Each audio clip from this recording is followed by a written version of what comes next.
sit back and relax and listen to the Tales of Mcfefferson. The Hobbit, or There and Back Again, by J.R.R. Tolkien, narrated by Mcfefferson.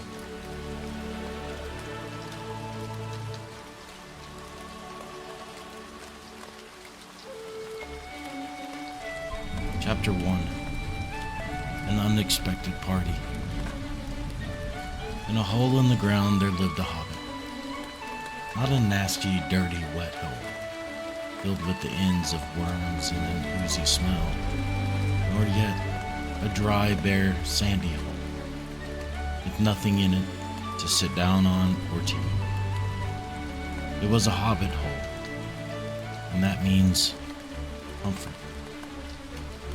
It had perfectly round door like a porthole, painted green with a shiny yellow brass knob in the exact middle. The door opened on to a tube-shaped hall like a tunnel.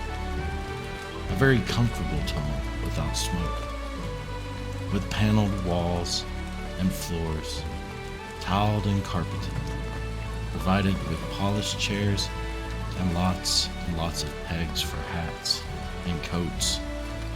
The hobbit was fond of visitors.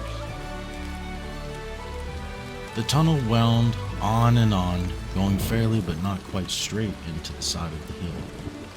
The hill, as all the people for many miles round called it, and many little round doors opened out of it, first on one side and then on another. No going upstairs for the hobbit.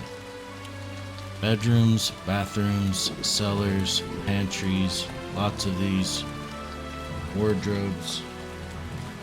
He had whole rooms devoted to clothes. Kitchens, dining rooms, all were on the same floor, and indeed on the same passage. The best rooms were all on the left-hand side going in, for these were the only ones to have windows.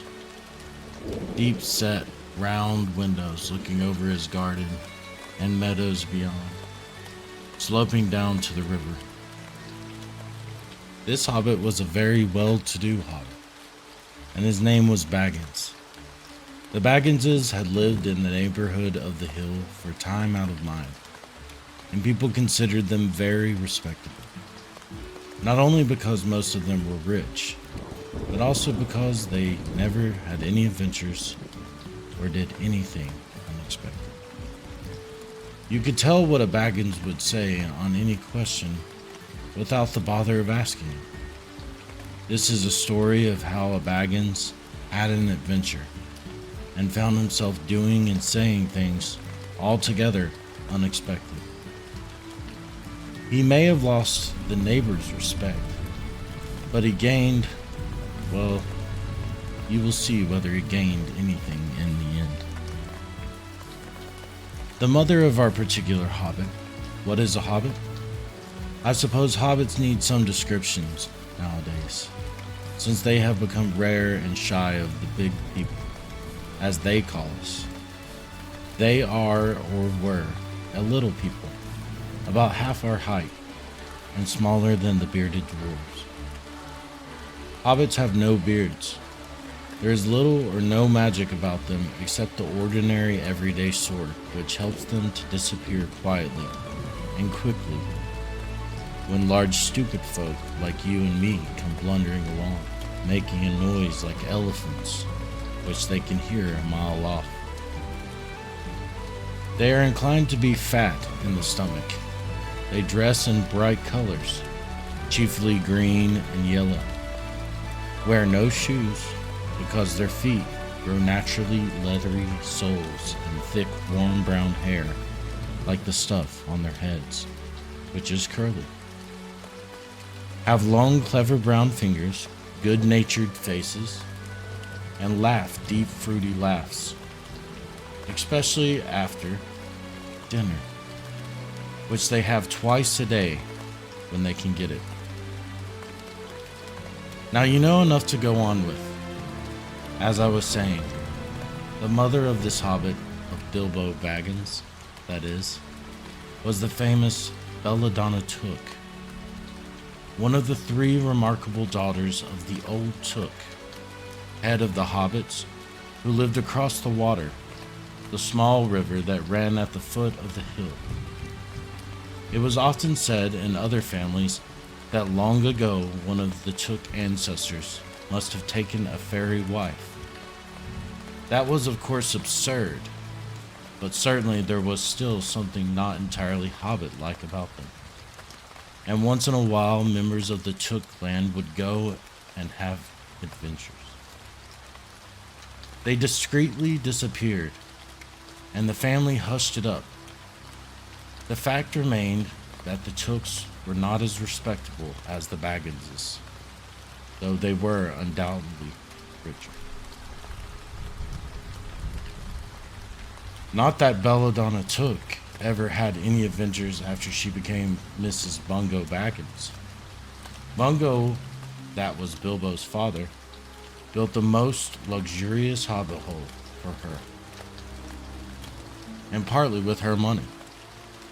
That was to be found either under the hill or over the hill or across the water, and there they remained to the end of their days. Still, it is probable that Bilbo, her only son, although he looked and behaved exactly like a second edition of his solid and comfortable father, got something a bit queer in his makeup from the Took side. Something that only waited for a chance to come out. The chance never arrived until Bilbo Baggins was grown up, being about 50 years old or so, and living in the beautiful hobbit hole built by his father, which I have just described for you, until he had, in fact, apparently, settled down immovably. By some curious chance, one morning long ago, in the quiet of the world, when there was less noise and more green, and the hobbits were still numerous and prosperous, and Bilbo Baggins was standing at his door after breakfast, smoking an enormous long wooden pipe that reached nearly down to the woolly toes, neatly brushed. Gandalf came by. Gandalf? If you had ever heard only a quarter of what I heard about him, I have only heard very little of all there is to hear. You would be prepared for any sort of remarkable tale. Tales and adventures sprouted up all over the place, wherever he went, in the most extraordinary fashion. He had not been down that way under the hill for ages and ages, not since his friend the old Took died. In fact, the hobbits had almost forgotten what he looked like. He had been away over the hill and across the water on businesses of his own since they were all small hobbit boys and hobbit girls. All that the unsuspecting Bilbo saw that morning was an old man with a staff. He had a tall pointed blue hat, a long gray cloak, a silver scarf over which his long white beard hung down below his waist, and immense black boots. "Good morning," said Bilbo, and he meant it. The sun was shining and the grass was very green, but Gandalf looked at him from under long bushy eyebrows that stuck out further than the brim of his shady hat. "What do you mean?" he said. "Do you wish me a good morning? Or mean that is a good morning whether I want it or not? Or that you feel good this morning? Or that it is a morning to be good on?" "All of them at once," said Bilbo. "And a very fine morning for a pipe of tobacco, out of doors into the bargain. If you have a pipe about you, sit down and have a fill of mine. There's no hurry. We have all the day before us." Then Bilbo sat down on a seat by his door crossed his legs, and blew out a beautiful gray ring of smoke that sailed up into the air without breaking and floated away over the hill. "Very pretty," said Gandalf, "but I have no time to blow smoke rings this morning. I am looking for someone to share an adventure that I am arranging, and it's very difficult to find anyone." "I should think so in these parts. We are plain quiet folk and have no use for adventures. Nasty, disturbing, uncomfortable things. Make you late for dinner. I can't think what anybody sees in them," said our Mr. Baggins, and stuck one thumb behind his braces and blew out another even bigger smoke ring. Then he took out his morning letters and began to read, pretending to take no more notice of the old man. He had decided that he was not quite his sort, and wanted him to go away. But the old man did not move. He stood leaning on his stick and gazing at the Hobbit without saying anything, till Bilbo got quite uncomfortable and even a little cross. "Good morning," he said at last.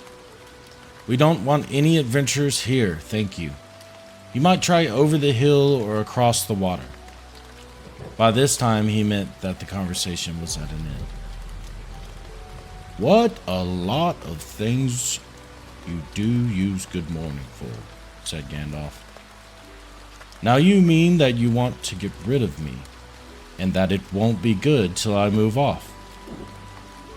Not at all, my dear sir. Let me see, I don't think I know your name." Yes, my dear sir, and I do know your name, Mr. Bilbo Baggins. And you do know my name, though you don't remember that I belong to it. I am Gandalf, and Gandalf means me. To think that I should have lived to be good-morninged by Belladonna Took's son, as if I was selling buttons at the door. Gandalf, good gracious me. Not the wandering wizard that gave old Took a pair of magic diamond studs that fastened themselves and never came undone till ordered. Not the fellow who used to tell such wonderful tales at parties about dragons and goblins and giants and the rescue of princesses and the unexpected luck of widows' sons. Not the man that used to make such particularly excellent fireworks. I remember those. Old Took used to have them on Midsummer's Eve. Splendid. They used to go up like great lilies and snapdragons and laburnums of fire and hang in the twilight all evening. You will notice already that Mr. Baggins was not quite so prosy as he liked to believe. Also that he was very fond of flowers. Dear me, he went on. Not the Gandalf who was responsible for so many quiet lads and lasses going off into the blue for mad adventurers. Anything from climbing trees to visiting elves or sailing in ships, sailing to other shores. Bless me. Life used to be quiet. You used to upset things badly in these parts once upon a time.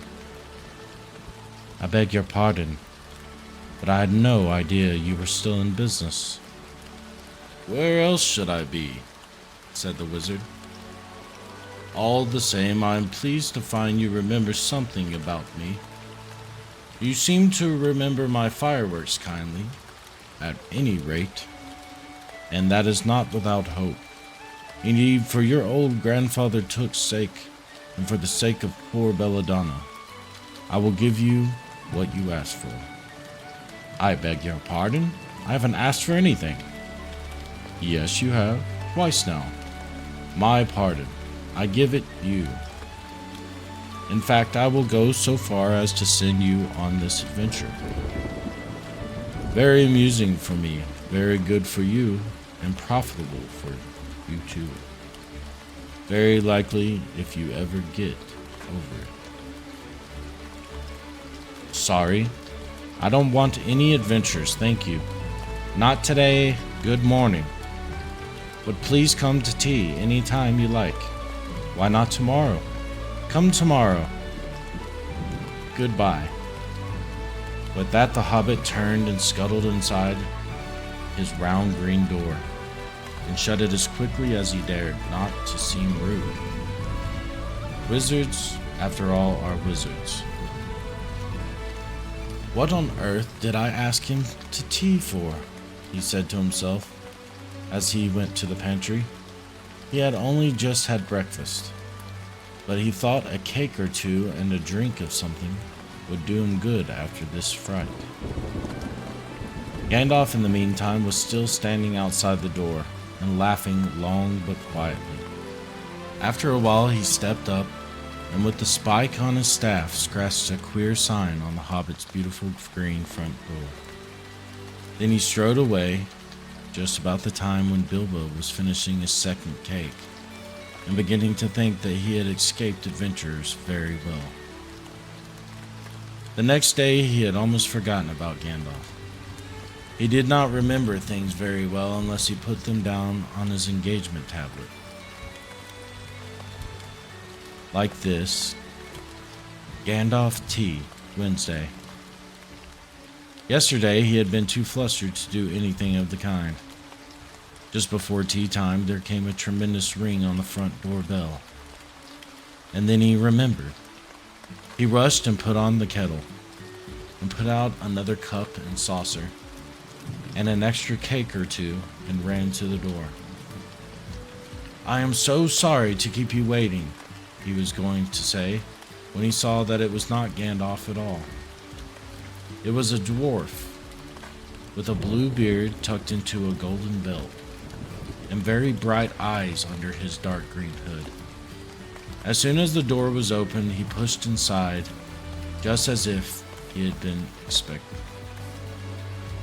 He hung his hood cloak on the nearest peg, and Dwalin, at your service, he said with a low bow. Bilbo Baggins, at yours, said the hobbit, too surprised to ask any questions for the moment. When the silence that followed had become uncomfortable, he added, I am just about to take tea. Pray come and have some with me. A little stiff, perhaps, but he meant it kindly. And what would you do if an uninvited dwarf came and hung his things up in your hall without a word of explanation? They had not been at table long. In fact, they had hardly reached the third cake when there came another, even louder ring at the bell.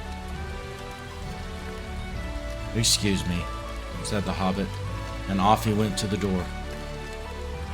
So you have got here at last. That was what he was going to say to Gandalf this time, but it was not Gandalf. Instead, there was a very old-looking dwarf on the step with a white beard and a scarlet hood, and he too hopped inside as soon as the door was open, just as if he had been invited. I see they have begun to arrive already, he said when he caught sight of Dwalin's green hood hanging up. He hung his red one next to it, and Balin, at your service, he said with his hand on his breast. Thank you, said Bilbo with a gasp. It was not the correct thing to say, but they had begun to arrive had flustered him badly. He liked visitors, but he liked to know them before they arrived, and he preferred to ask them himself. He had a horrible thought that the cakes might run short, and then he, as the host, he knew his duty and stuck to it, however painful he might have to go on without. Come along in and have some tea, he managed to say after taking a deep breath. A little beer would suit me better, if it is all the same to you, my good sir, said Balin, with the white beard. But I don't mind some cake, seed cake, if you have any. Lots, Bilbo found himself answering, to his own surprise, and he found himself scuttling off, too, to the cellar to fill a pint beer mug, and then to a pantry to fetch 2 beautiful round seed cakes, which he had baked that afternoon for his after-supper morsel. When he got back, Balin and Dwalin were talking at the table like old friends. As a matter of fact, they were brothers. Bilbo plumped down the beer and the cake in front of them, when loud came a ring at the bell again. And then another ring. Gandalf for certain this time, he thought as he puffed along the passage. But it was not.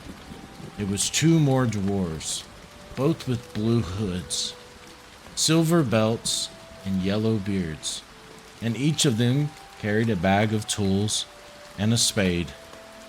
In they hopped as soon as the door began to open. Bilbo was hardly surprised at all. What can I do for you, my dwarves? He said. Keely, at your service, said one. And Feely, added the other. And they both swept off their blue hoods and bowed. At yours and your families, replied Bilbo, remembering his manners this time. Dwalin and Balin here already, I see, said Killy. Let us join the throng. Throng, thought Mr. Baggins. I don't like the sound of that. I really must sit down for a minute and collect my wits and have a drink. He had only just had a sip in the corner, while the 4 dwarfs sat round the table and talked about mines and golds and troubles with the goblins and the depredations of dragons and lots of other things which he did not understand and did not want to, for they sounded much too adventurous, when ding-dong-a-ling-dang, his bell rang again,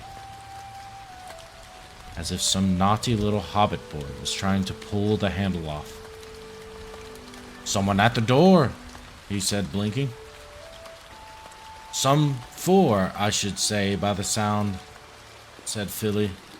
Besides, we saw them coming along behind us, in the distance. The poor little hobbit sat down in the hall and put his head in his hands, and wondered what had happened, and what was going to happen, and whether they all would stay for supper. The bell rang again louder than ever, and he had to run to the door. It was not 4 after all, it was 5. Another dwarf had come along while he was wandering in the hall. He had hardly turned the knob, for they were all inside, bowing and saying, At your service, one after another. Dori, Nori, Ori, Uin, and Gloin were their names. And very soon 2 purple hoods, a gray hood, a brown hood, and a white hood were hanging on the pegs.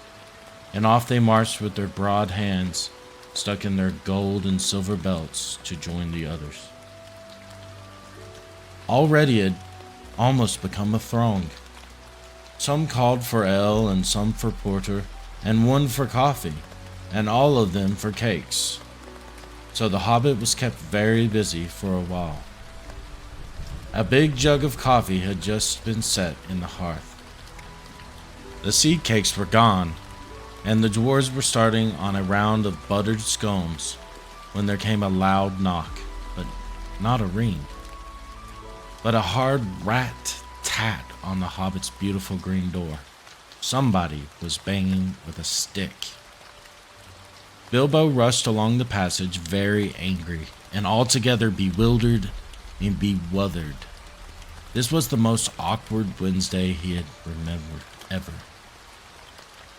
He pulled open the door with a jerk, and they all fell in, one on top of the other. More dwarves, 4 more.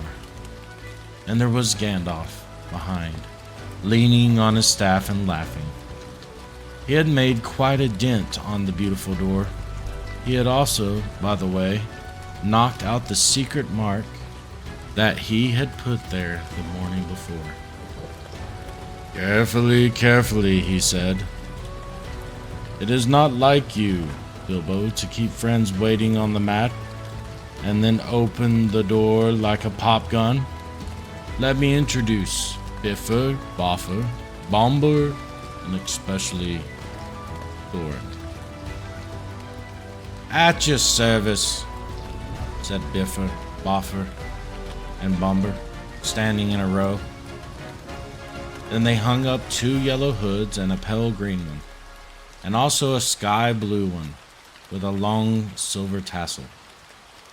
This last belonged to Thorin, an enormously important dwarf, in fact no other than the great Thorin Oakenshield himself, who was not at all pleased at falling flat on Bilbo's mat with Biffer, Boffer, and Bomber on top of him.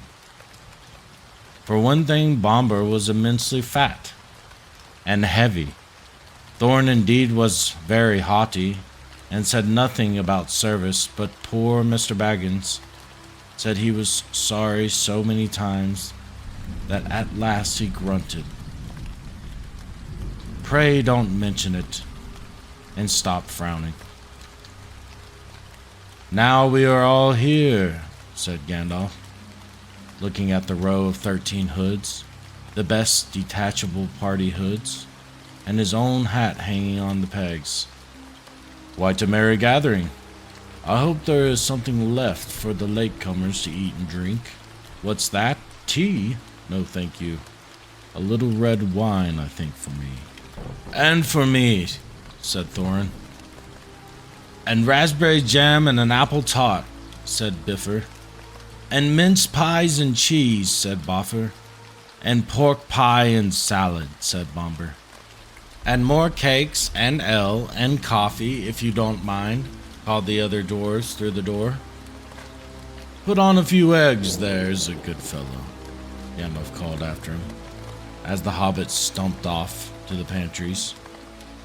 "And just bring out the cold chicken and pickles. Seems to know as much about the inside of my larder as I do myself," thought Mr. Baggins, who was feeling positively flummoxed, and was beginning to wonder whether a most wretched adventure had not come right into his house. By the time he had got all the bottles and dishes and knives and forks and glasses and plates and spoons and things piled up on big trays, he was getting very hot and red in the face and annoyed. "Confiscate and be bother these dwarves," he said aloud. "Why don't they come and lend a hand?" Lo and behold, there stood Balin and Dwalin at the door of the kitchen, and Fili and Kili behind them, and before he could say knife, they had whisked the trays and a couple of small tables into the parlor, and set out everything afresh. Gandalf sat at the head of the party with the 13 dwarves all round, and Bilbo sat on a stool at the fireside, nibbling at a biscuit. His appetite was quite taken away, and trying to look as if this was all perfectly ordinary and not in the least adventure. The dwarves ate and talked, and time got on. At last they pushed their chairs back, and Bilbo made a move to collect the plates and glasses. "I suppose you will all stay to supper," he said in his politest, unpressing tones. "Of course," said Thorin. "And after, we shan't get through the business till late. and we must have some music first, now to clear up." Thereupon the 12 dwarves, not Thorin, he was too important, and stayed talking to Gandalf, jumped to their feet and made tall piles of things. Off they went, not waiting for trays, balancing columns of plates, each with a bottle on top, with one hand, while the hobbit ran after them, almost squeaking with fright. "Please be careful, and please don't trouble. I can manage." But the dwarves only started to sing. "Chip the glasses and crack the plates, blunt the knives and bend the forks. That's what Bilbo Baggins hates. Smash the bottles and burn the corks. Cut the cloth and tread on the fat. Pour the milk on the pantry floor. Leave the bones on the bedroom mat. Splash the wine on every door. Dump the crocks in a boiling bowl. Pound them up with a thumping pole. And when you've finished, if any are whole, send them down the hall to roll. That's what Bilbo Baggins hates. So carefully, carefully with the plates." And of course they did none of these dreadful things, and everything was cleaned and put away safe, as quick as lightning, while the hobbit was turning round and round in the middle of the kitchen trying to see what they were doing. Then they went back and found Thorin with his feet on the fender smoking a pipe. He was blowing the most enormous smoke rings, and wherever he told one to go, it went. Up the chimney, or behind the clock on the mantelpiece, or under the table, or round and round the ceiling. But wherever it went, it was not quick enough to escape Gandalf. Pop! He sent a smaller smoke ring from his short clay pipe straight through each one of Thorin's. Then Gandalf's smoke ring would go green and come back to hover over the wizard's head. He had a cloud of them about him already, and in the dim light it made him look strange and sorcerous. Bilbo stood still and watched. He loved smoke rings, and when he blushed to think how proud he had been yesterday morning of the smoke rings he had sent up the wind over the hill. "Now for some music," said Thorin. "Bring out the instruments." Gilly and Philly rushed for their bags and brought back little fiddles. Dorian, Nori, and Ori brought out flutes from somewhere inside their coats. Bomber produced a drum from the hall. Biffer and Boffer went out too, and came back with clarinets that they had left among the walking sticks. Dwalin and Balin said, "Excuse me, I left mine in the porch." "Just bring mine in with you," said Thorin. They came back with vials as big as themselves, and with Thorin's harp wrapped in a green cloth. It was a beautiful golden harp, and when Thorin struck it, the music began all at once, so sudden and sweet that Bilbo forgot everything else, and was swept away into dark lands under strange moons, far over the water and very far from his hobbit hole on the hill. The dark came into the room from the little window that opened in the side of the hill. The firelight flickered. It was April, and still they played on, while the shadow of Gandalf's beard wagged against the wall. The dark filled all the room, and the fire died down, and the shadows were lost. And still they played on, and suddenly first one, and then another began to sing, as they played, deep-throated singing of the dwarves in the deep places of their ancient homes. And this is like a fragment of their song, if it can be like their song without their music. Far over the misty mountains cold, through dungeons deep and caverns old, we must away ere break of day, to seek the bell enchanted gold. The doors of your maid mighty spells, while hammers fell like ringing bells in places deep where dark things sleep, in hollow halls beneath the fells. For ancient kings and elvish lore, there many a gleam mingled and hoar.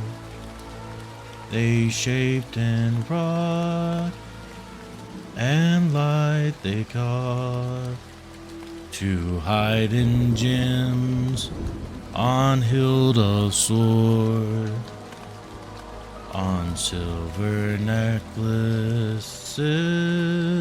they strung the flowering stars, on crowns they hung the dragon fire, in twisted wire they meshed the light of moon and sun. Far over the misty mountains cold, through dungeons deep and caverns old, we must away ere break of day, to claim our long forgotten gold. Goblets they carve there for themselves, and harps of gold where no man delved. There lay they long, and many a song was sung unheard by men or elves.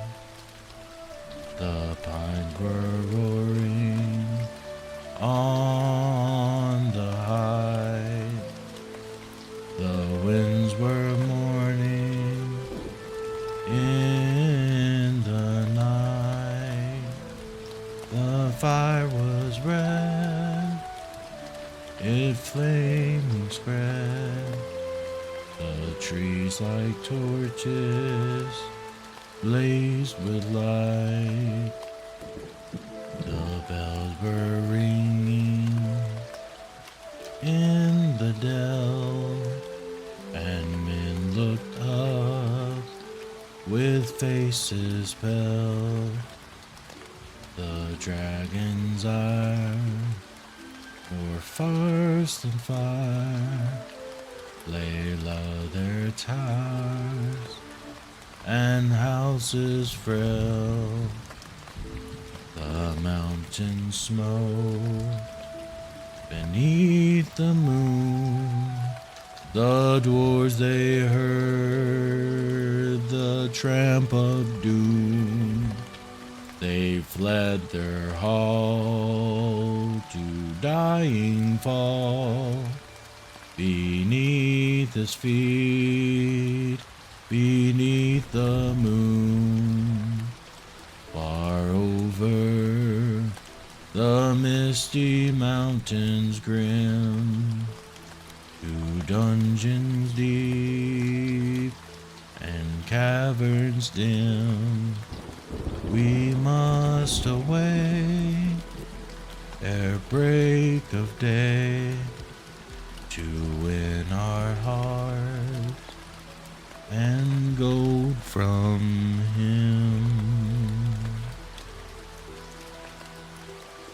As they sang, the hobbit felt the love of beautiful things, made by hands and by cunning and by magic moving through.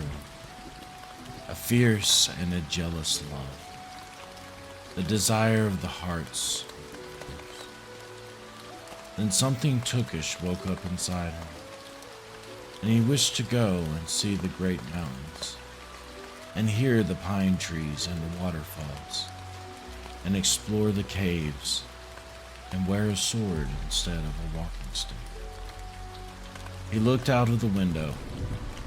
The stars were out in a dark sky above the trees.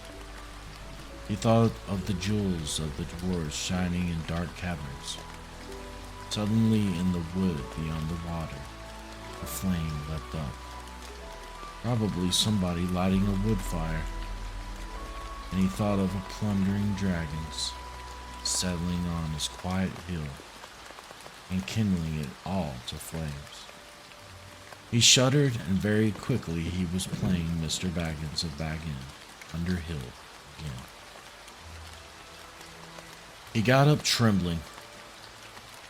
He had less than half a mind to fetch the lamp, and more than half a mind to pretend and go and hide behind the beer barrels in the cellar, and not come out again until all the dwarves had gone away. Suddenly he found that the music and the singing had stopped, and they were all looking at him, eyes shining in the dark. "Where are you going?" said Thorin, in a tone that seemed to show that he guessed both halves of the hobbit's mind. "What about a little light?" said Bilbo apologetically. "We like the dark," said all the dwarves. "Dark for dark business. There are many hours before dawn." "Of course," said Bilbo, and sat down in a hurry.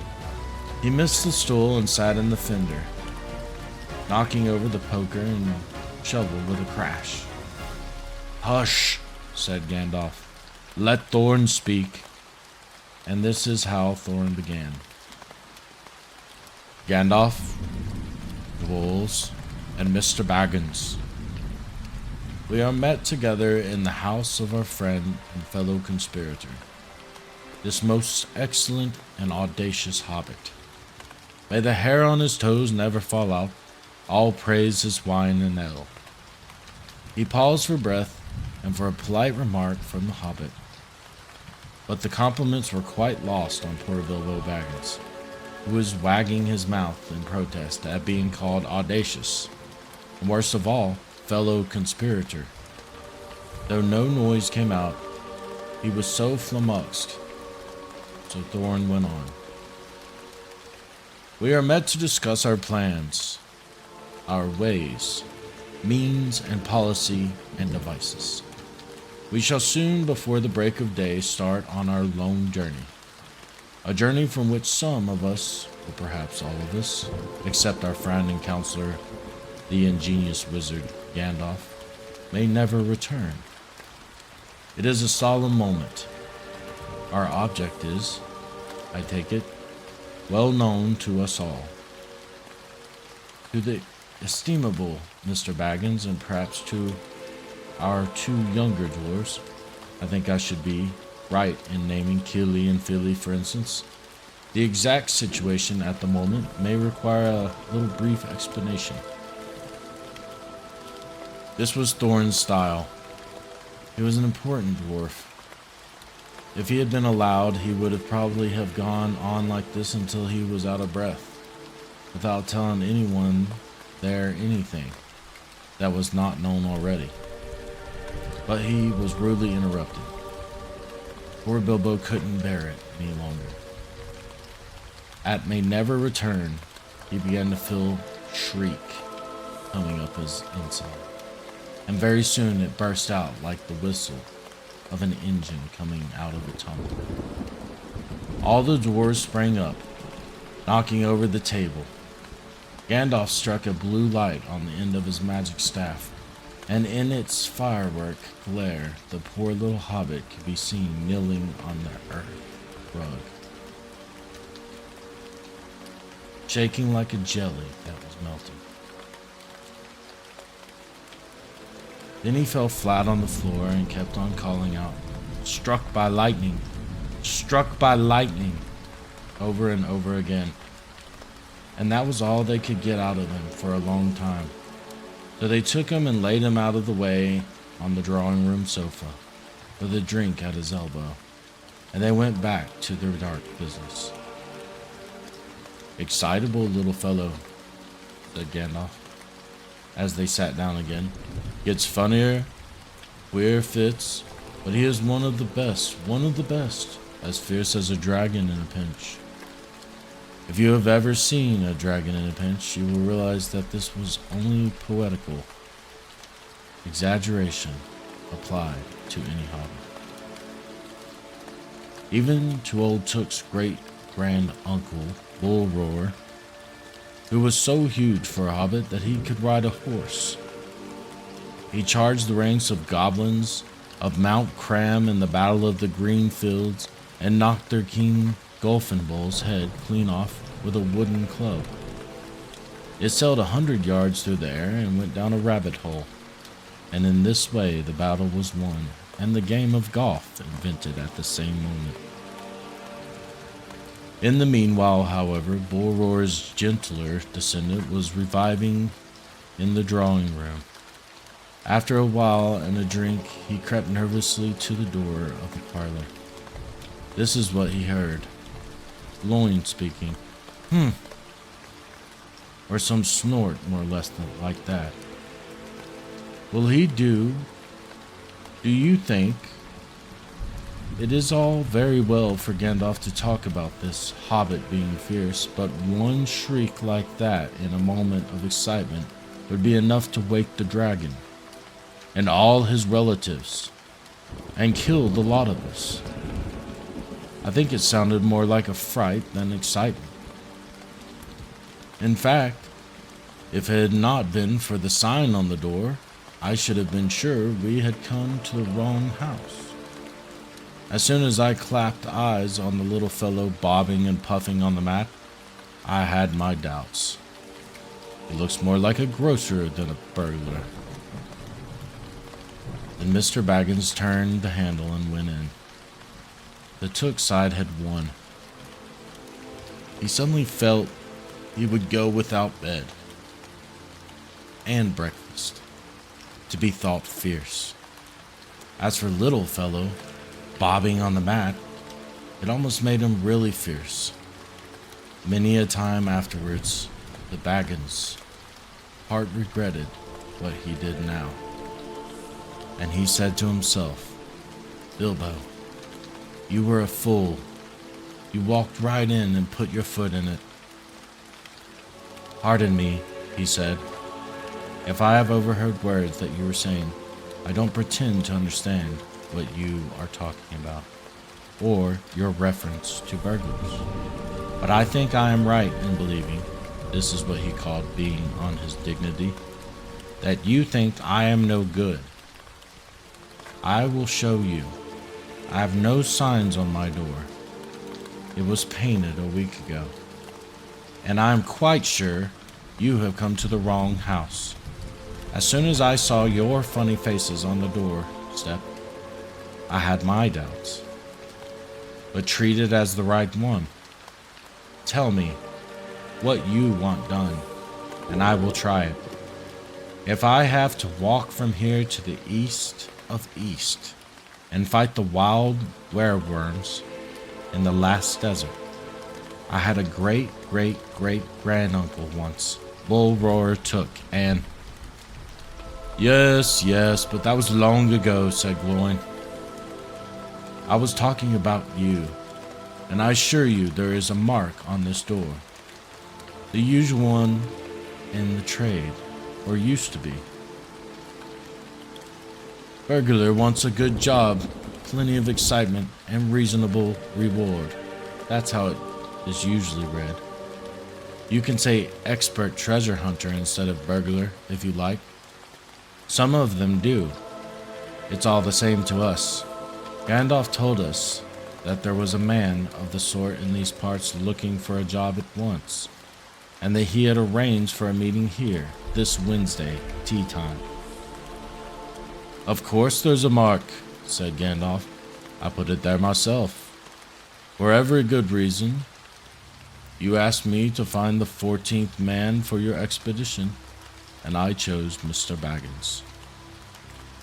Just let anyone say I chose the wrong man or the wrong house, and you can stop at 13 and have all the bad luck you like, or go back to digging coal. He scowled so angrily that Gloin and the dwarf huddled back in his chair. And when Bilbo tried to open his mouth to ask questions, he turned and frowned at him and stuck out his bushy eyebrows, till Bilbo shut his mouth tight with a snap. That's right, said Gandalf. Let's have no more argument. I have chosen Mr. Baggins, and that ought to be enough for all of you. If I say he's a burglar he is. Or will be when the time comes. There's a lot more in him than you guess, and a deal more than he has any idea of himself. You may, possibly, all live to thank me yet. Now, Bilbo, my boy, fetch the lamp, and let's have a little light on this. On the table, in the light of a big lamp, with a red shade, he spread a piece of parchment, rather like a map. This was made by Thror, your grandfather, Thorin, he said in answer to the dwarves' excited questions. It is a plan of the mountain. I don't see that this will help us much, said Thorin, disappointedly after a glance.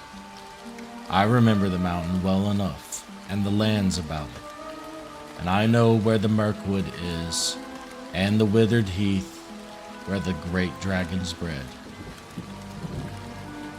There is a dragon, marked in red on the mountain, said Balin, but it will be easy enough to find him without that, if ever we arrive there. There is one point that you haven't noticed, said the wizard, and that is the secret entrance. You see that rune on the west side, and the hand pointing to it from the other rooms.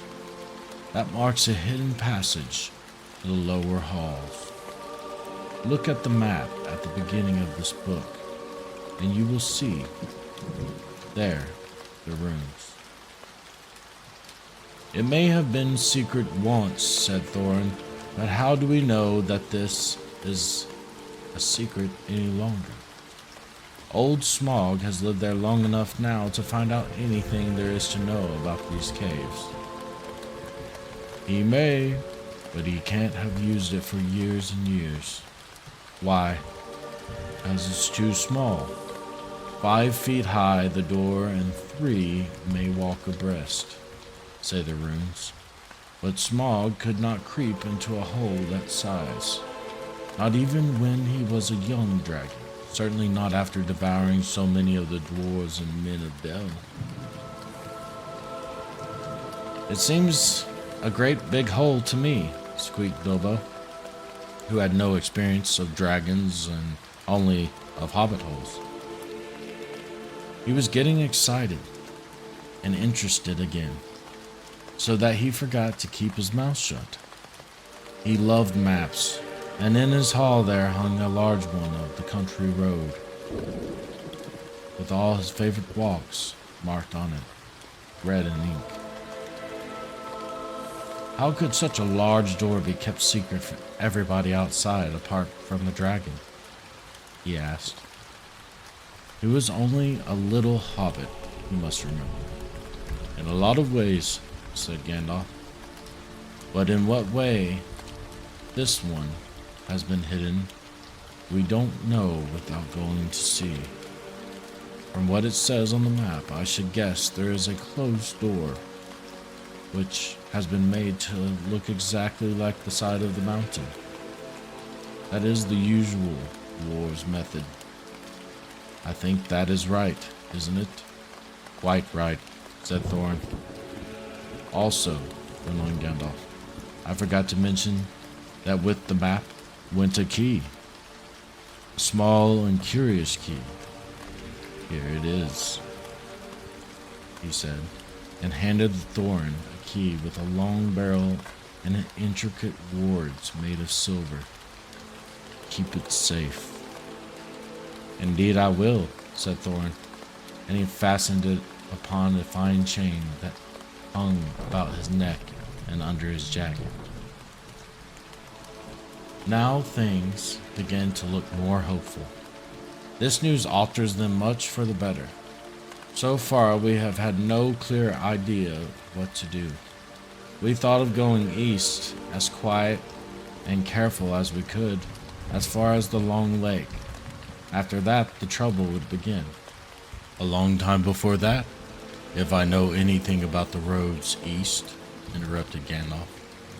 We might go from there up along the river running, went on Thorin, taking no notice, and so to the ruins of Dell, the old town in the valley there, under the shadow of the mountain. But we, none of us, liked the idea of the front gate. The river runs right out of it through the great cliff at the south of the mountain. And out of it comes the dragon, too, far too often, unless he has changed his habits. That would not be good, said the wizard. Not without a mighty warrior, even a hero. I tried to find one, but warriors are busy fighting one another in distant lands. And in this neighborhood, heroes are scarce, or simply not to be found.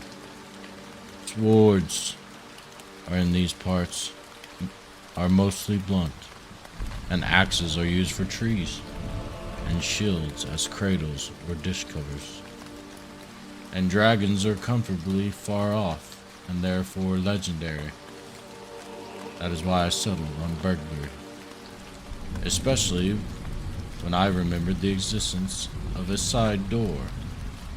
And here is our little Bilbo Baggins, the burglar, the chosen and selected burglar. So now let's get on and make some plans. Very well then, said Thorin. Supposing the burglar expert gives us some ideas or suggestions. He turned with mock politeness to Bilbo.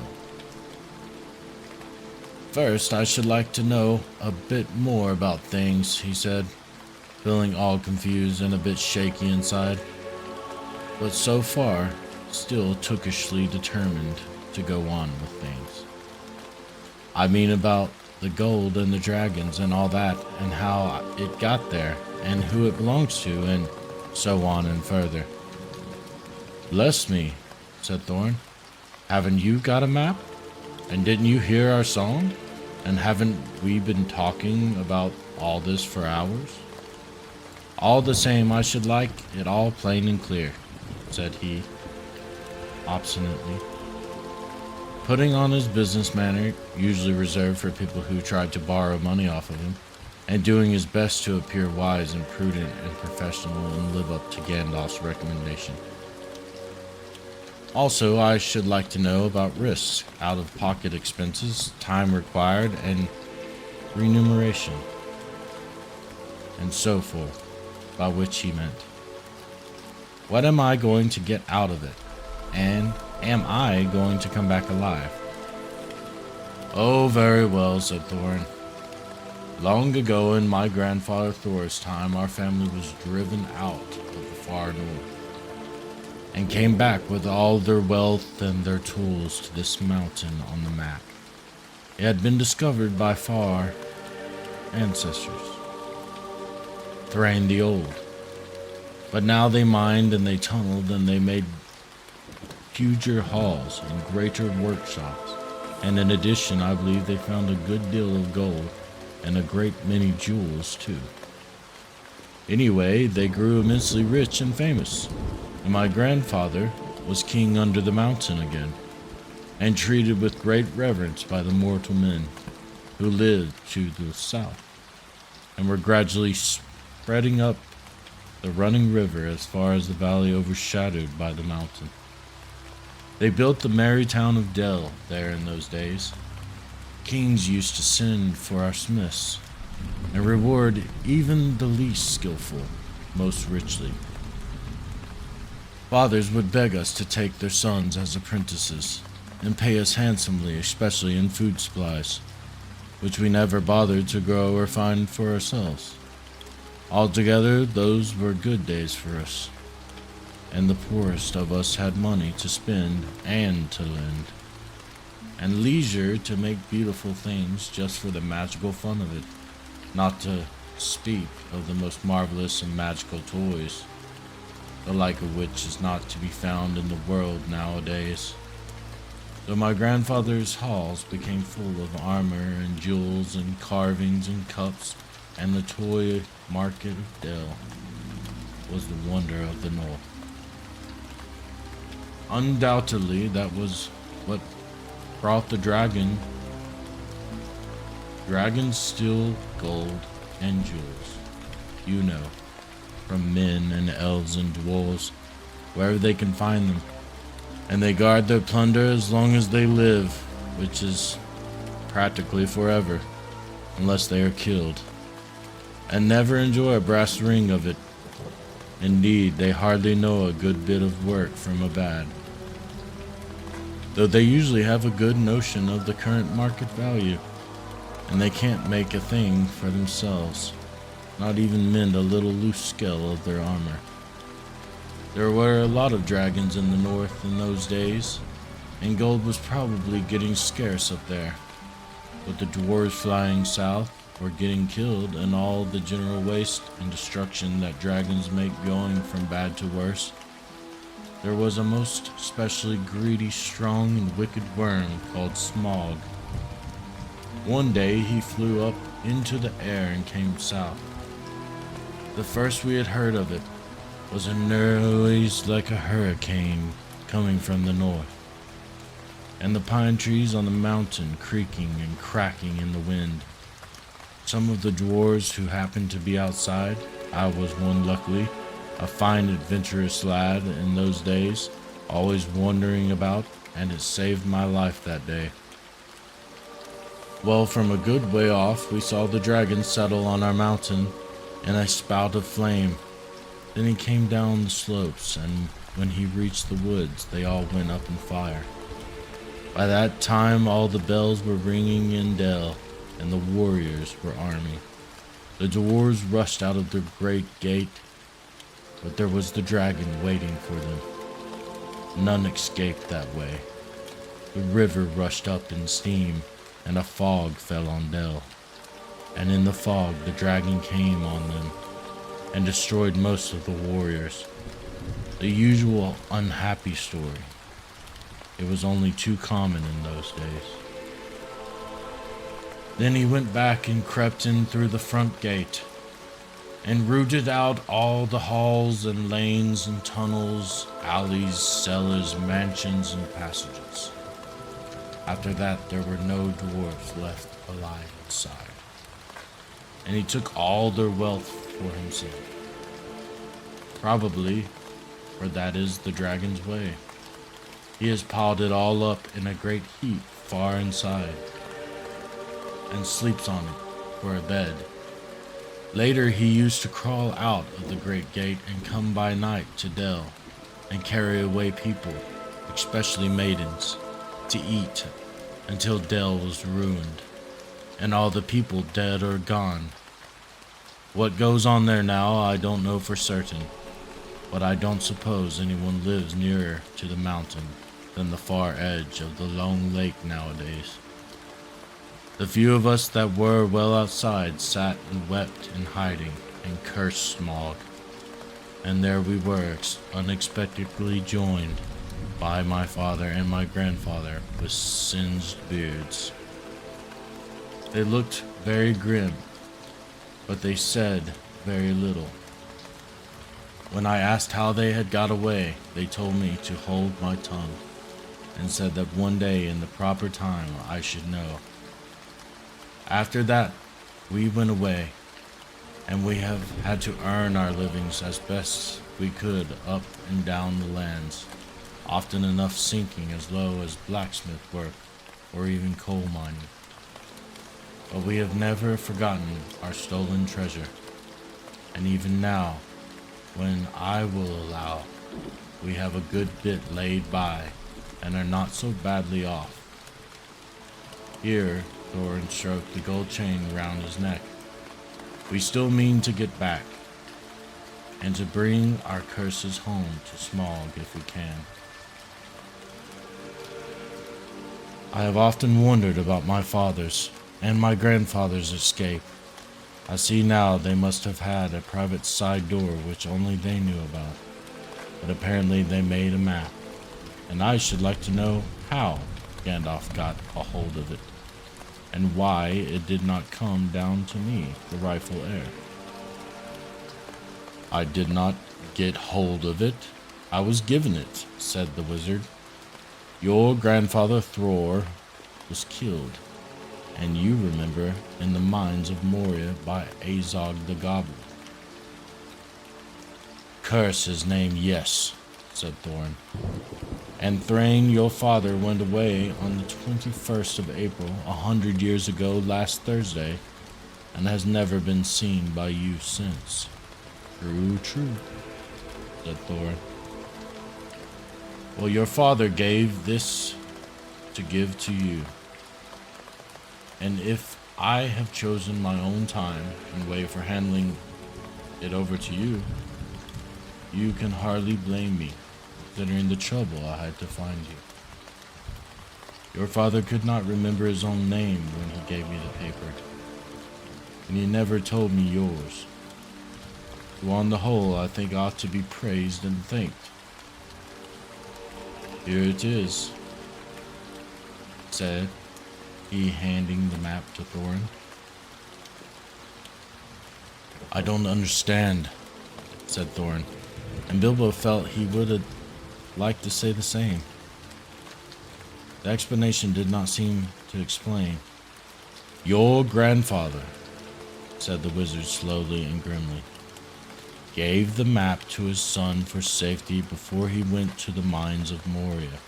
Your father went away to try his luck with the map after your grandfather was killed, and lots of adventures of a most unpleasant sort he had. But he never got near the mountain. How he got there I don't know, but I found him, a prisoner, in the dungeons of the necromancer. Whatever were you doing there? Asked Thorin with a shudder, and all the dwarves shivered. Never you mind. I was finding things out, as usual, and a nasty, dangerous business it was. Even I, Gandalf, only just escaped. I tried to save your father, but it was too late.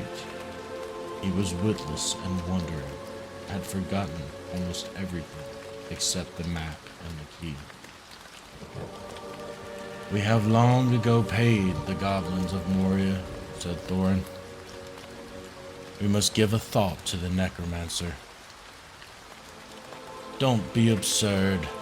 He is an enemy far beyond the powers of all the dwarves put together. If they could all be collected again from the four corners of the world, the one thing your father wished was for his son to read the map and use the key. The dragon and the mountain are more than big enough tasks for you. Hear, hear, said Bilbo, and accidentally said it aloud. Hear what? They all said, turning suddenly towards him, and he was so flustered that he answered, Hear what I have got to say. What's that? They asked. Well, I should say that you ought to go east and have a look around. After all, there is a side door, and dragons must sleep sometimes, I suppose. If you sit on the doorstep long enough, I dare say you will think of something. And well, don't you know? I think we have talked long enough for one night. Do you see what I mean? What about bed? and an early start and all that. I will give you a good breakfast before you go. Before we go, I suppose you mean, said Thorin. Aren't you the burglar? And isn't it sitting on the doorstep your job? Not to speak of getting inside the door. But I agree about bed and breakfast. I like 6 eggs with my ham when starting on a journey, fried, not poached. And mind you don't break 'em. After all the others had ordered their breakfasts, without so much as a please, which annoyed Bilbo very much, they all got up. The Hobbit had to find room for them all, and filled all his spare rooms and made beds on chairs and sofas, for he got them all stowed and went to his own little bed, very tired and not altogether happy. One thing he did make his mind up about was not to bother to get up very early and cook everybody else's wretched breakfast. The tookishness was wearing off, and he was not now quite so sure that he was going on any journey in the morning. As he lay in bed, he could hear Thorin still humming to himself in the best bedroom next to him. Far over the misty mountains cold, through dungeons deep and caverns old, we must away ere break of day to find our long forgotten gold. Bilbo went to sleep with that in his ears, and it gave him very uncomfortable dreams. It was long after the break of day he woke up. This will conclude our first reading here on the Tales of Mcfefferson. Please like and subscribe the video, and come listen to the next chapter, soon to be released. Sleep well.